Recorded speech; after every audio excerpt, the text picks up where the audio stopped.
In 1865, England figured out how to burn coal more efficiently. So they used less coal, right?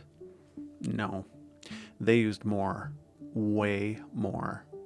And that one fact explains why everything you've heard about AI taking your job is wrong.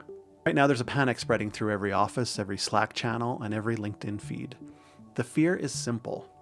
AI makes knowledge work so efficient that companies won't need as many people.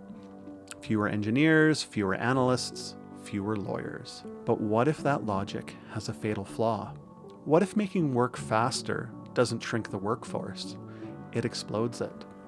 Today I'm going to show you a 160-year-old economic rule that predicts exactly what's coming. And by the end, you'll see your career completely differently. Here's the story. It's 1865. A British economist named William Stanley Jevons notices something that makes no sense. Steam engines have gotten dramatically more efficient. Everyone assumes England will use less coal. The math seems obvious. Better engines, less fuel, right? But the opposite happens. Because the engines are so efficient, suddenly it's cheap to use steam power for everything. Factories that couldn't afford steam engines before, now they can. Industries that never used steam, now they do. Total coal consumption doesn't drop, it skyrockets. That's Jevons Paradox. Increased efficiency doesn't reduce demand, it creates it. And this isn't just a cute story about coal. We've already seen this exact pattern play out in your lifetime. 1980s, electronic spreadsheets hit the market. That's VisiCalc, Lotus 123, and eventually Excel. A single accountant could suddenly do in an hour what used to take a room full of clerks an entire week. The panic was immediate. Computers are going to eat accounting. But here's what actually happened. Because complex math was suddenly so cheap and fast, companies didn't fire their finance teams. They asked for more math. They wanted daily forecasts, risk modeling, scenario analysis, deep analytics on every product line. The number of financial analysts and accountants didn't shrink, it multiplied. Now, the spreadsheet didn't kill finance. It made math so cheap that companies wanted 10 times more of it. The Jevons Paradox playing out right in front of us. Now, here's where it gets really interesting. Let's talk about right now. Today, cognitive labor, coding, writing contracts, doing market research, designing campaigns, is expensive and slow. So companies do only what is strictly necessary. You only build software for the mass market. You only have lawyers review the most critical contracts. You only run marketing campaigns for your biggest audience. But what happens when AI makes a programmer 10 times more efficient? The company doesn't fire 90% of its engineers and build the same app.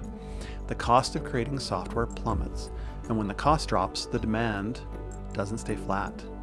It erupts. Think about a law firm, 50 lawyers. Today, they can only take on high-value cases because legal work is so labor-intensive. But with AI handling contract review, research, and first drafts, suddenly thousands of cases that were previously too small or too expensive to touch become viable. That firm doesn't lay off 40 lawyers. It hires 200 more to manage the flood of newly accessible work. The same pattern hits every field. Marketing campaigns become viable for niche audiences that were previously too small to justify the spend.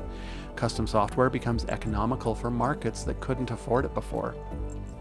Legal services become accessible to small businesses for the first time. And in every single case, you still need humans to direct the AI, manage the projects, make the judgment calls, and ensure quality. When the cost of intelligence drops, we don't consume the same amount of intelligence with fewer people, we consume radically more intelligence. We start tackling projects that were too expensive or too complex to even attempt. We don't shrink the economy, we scale it up. This is not the automation of existing work.